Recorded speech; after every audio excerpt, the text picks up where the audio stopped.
in response to my discussion about percentiles yesterday. So let me see. Let me give a minute here to read this. So building on yesterday's percentile convo, obviously we know median projections don't mean much for MLB, and therefore value at the median matters less than NBA for an extreme example. But should value at ceiling outcomes be something considered heavily when breaking down a slate? I think San Francisco and Detroit from today's early slate is an example of ceiling versus value at the ceiling. Yeah, so when we start talking about value, one of the things that I mentioned yesterday was absent from my entire conversation about percentiles was basically ignoring salary, right? And that's how value ends up being determined. I basically just assumed that there weren't salaries at all and really just looked at absolute ceilings. We can take a look at this here. I'm happy to talk about this a little bit. Jack, if you're watching this, eerily reads like a question that I get on here where the person asking the question has some idea of their how they would answer the question. So I'm going to go ahead and kind of start talking about this.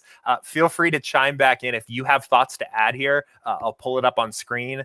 You've had the advantage over me of being already thinking about this question. I think this is probably a little bit more on that advanced side topic too. So if you have thoughts and you're watching along, feel free to hop into the conversation. But essentially what we did yesterday, and if you didn't watch it, I'm going to just assume you did. So if you didn't, go check back to the previous day's video. I think I timestamped it for when I was talking about these percentiles. But really what I pointed out was that teams become inefficiently owned more significantly because there is ceilings meet.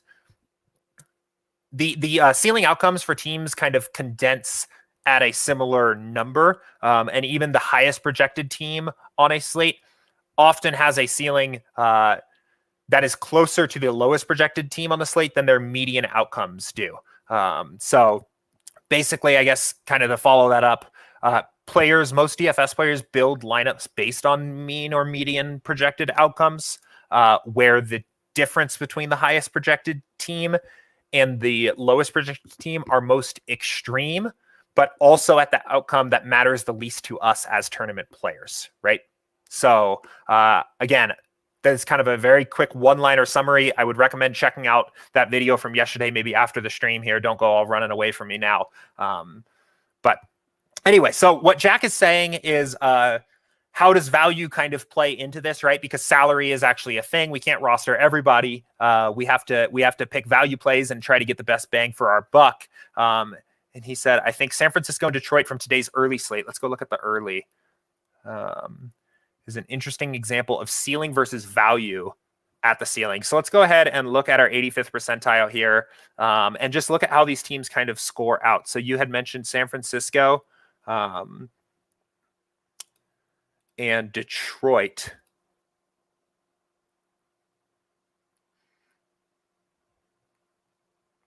So let's compare maybe a handful of teams here, and maybe I can kind of figure out what the best way to discuss this is.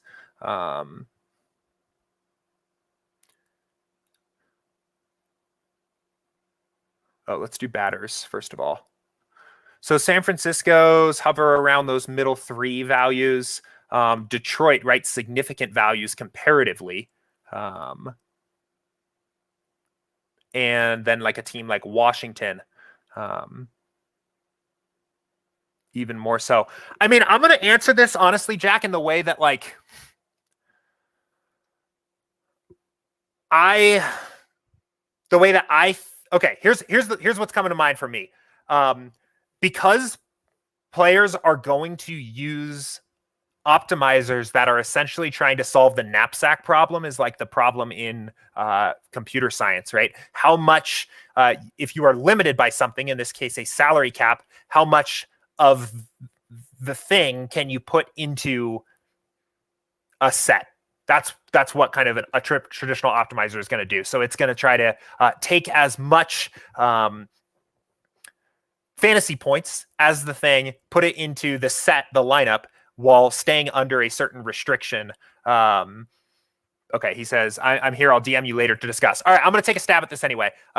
you put as much of the fantasy points in the lineup while staying under the salary cap, right? That's how most fantasy optimizers are going to work. And I think this is true really even at a variety of different percentiles. And it's another way of looking at it, right? Teams that I mentioned yesterday, I did this from the form of ceiling and implied run totals. And I think the point or the thing that's immediately coming to mind here for me is that you can do a similar thing with value, right? And they're really almost two sides of the same coin. But players are also going to gravitate as in the same way that they gravitate towards stacks of teams that are highly projected or projected really highly. They're going to gravitate towards teams that also point per dollar are projected very highly, even if those players individually don't have a much higher ceiling than their counterparts, right? So I think, again, Jack, I'll catch up with you later and maybe I'll follow up with this in a future office hours, but I think this is still interesting to show. And looking at the two teams Jack mentioned here, right? San Francisco and Detroit, we'll go ahead and go back to an 85th percentile.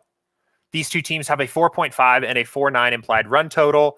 They're probably going to have a fairly similar ceiling outcome, right? You can kind of see it here. So we have Yastrzemski here. I hope I pronounced that right. He's projected a little higher. He's kind of one of those high dollar guys. But then you can see really the main stacks of these guys all have the same outcomes, right? But if we look at value, it's enormously dominated by Detroit. What this indicates to me, and I'm curious if Jack has a different maybe approach here, is that teams are going to gravitate more heavily to Detroit in this case, despite these teams having essentially the same ceiling, because they fit in better when you're trying to solve the knapsack problem with a traditional optimizer. So I think there is an opportunity for us to get a little bit of additional edge and leverage on it on the field by flipping the script and playing the team that has the probably lower ownership, slightly less point per dollar value, but in an equivalent ceiling outcome, given the two opportunities, right? Let's look at the main slate tonight and see if we can do this in a little bit more future-focused way, right? So I'm just looking at this slate for the first time. It looks like we have Houston Mega Chalk again tonight. So what you have probably learned here, if you watched yesterday, right, is that Houston is likely to be Mega Chalk tonight, right? 6.0 implied run total. But when we switch to the 85th percentile, we're looking at ceilings. We see that it's not entirely dominated by Houston. There are teams and stacks that are going to come up that are going to have a very similar ceiling or just slightly less that are going to come in a way lower ownership. Where I think this kind of gets interesting looking at then value, where you can add a little bit of additional value, is looking at kind of what some of those value stacks start to look like, especially as you're comparing second choices, right? So let's say we're going to remove Houston and look at some of these next best choices, right? Teams like the Yankees, Atlanta, Oakland, and KC, right? So let's just look at those teams. And the Yankees, right? Oh, the Yankees are actually probably going to be fairly chalky tonight too. And we could start looking at what teams fit very nicely into lineups, right? A team that immediately pops out to me is Kansas City. Kansas City does not have a very high implied run total. They're one of those next secondary stacks, but I think they themselves too are likely to get put into a lot of lineups. Their ownership is probably likely to be a little bit higher than some of the other teams that have a similar ceiling because they have enormous values, and you could probably even do this at the average percentile and grade out, and it's going to be similar, grade out point per dollar really well. They're very convenient for lineups to be built around. A lot of lineups are probably going to use them. And again, the whole point here is that the ceilings of these players, what actually happens at the range of outcomes that wins you the tournament, don't really differ.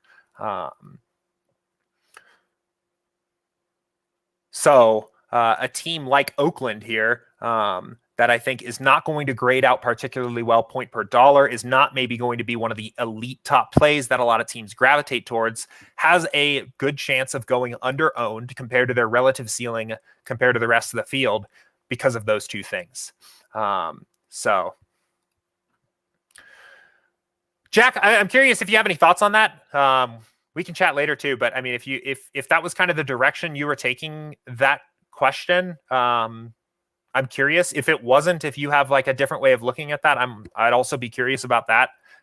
That's kind of what popped into my head. I think that's a good point, but it's kind of flipping the script in terms of what like traditional DFS thought might be, where you're playing the teams that have elite value. That's what most optimizers are going to do, right? The point per dollar value. But when we're optimizing for upside, we're not so interested in looking at that. So, I mean, and when we're thinking about like ways that we can actually start to incorporate this into our process, right? I think one of the most interesting things you can do is just take some of this with you into your test build. So I think one thing we've identified here now just doing this is Houston and the Yankees pop up as candidates that are likely to be highly owned, I think, particularly Houston because of their run expectation. We can compare that to the Vegas board, right? Let's see. Does Vegas like the Yankees too? Yeah, they do, right? So I think those are likely to be very popular teams. I think KC is likely to be sneakily somewhat popular in that second range because they are so affordable. So then what we can do here, I didn't want to exclude. Let's just put everyone back into our filter and run a test build here. I'm going to put it at medium projection too, just so we're like totally starting from scratch test build. And let's see what we get. And you can use this to maybe influence your lineups. So maybe depending on what kind of contest you're playing, depending on how top heavy there are, maybe Houston and New York and KC are teams that we want to be cautious with because of how convenient they are to be played in lineups overall. So let's just see what we get out of this.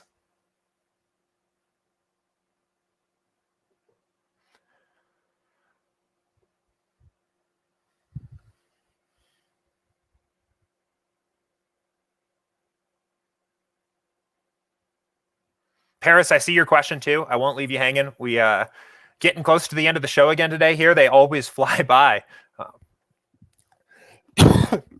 Excuse me.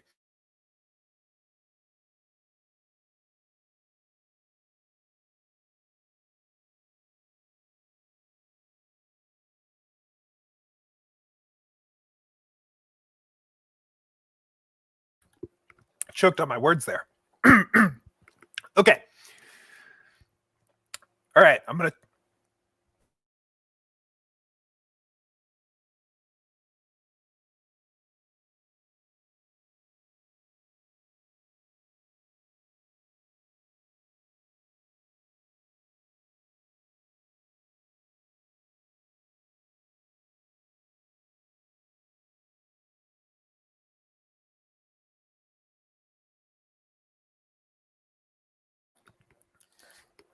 All right. Barely making it through the last 5 minutes of my stream today. Holy smokes. I choked on nothing, actually, is what I choked on. So, okay. So what I was saying is I want to be a little bit cautious about Houston, KC, and New York here, given what we've just discovered, the things we're putting together about looking at percentiles and value and ceilings for the last couple days. And right now, SaberSim really likes Houston. Does that mean you need to run the exact opposite direction and fade them completely? It's an option. You don't have to do that. You can start to look at what your lineups are actually looking like and see if you are getting really different elsewhere. You also can look at what your contests look like. This is a fairly big contest at a 20 max, where I would expect to fade a little bit more chalk, but you can see in this particular lineup, we're using some Tampa Bay. Excuse me, I'm sorry. But that is likely to be a little less chalky. But it's a signal of maybe something to investigate a little bit more. You see, so we have some Mets here. So we have smaller chalky stacks. But maybe you take a approach that is different than what the field is going to do based on what we've learned the last couple days. Maybe that's a fade. Maybe that's a mediated approach to fading. Maybe that's making sure you don't have any small stacks of Houston, which it looks like we don't. But maybe we take this down. Maybe we fade them. Let's just say, for example, right? And you can see who immediately pops up. I saw it a second ago, KC. Maybe we don't play any KC. I'm just using this as an example, guys, right? Because I think teams are going to conveniently get to KC too. And we have one Yankee stack. Maybe we cross them off the list too. And now we're going to take approaches to teams that, again, probably have similar ceilings at that high end that are going to be pretty unique, right? Teams aren't going to get to Tampa Bay and Atlanta and Baltimore very easy tonight. They're not going to do very much of that, at least. And those teams grade out. Again, I think Tampa Bay, they do have Wander, who's likely to be himself very chalky. But from what we've been seeing, right, the last couple of days talking about this, it's just unlikely that teams are going to get to some of these other stacks so we can get leverage on the field there.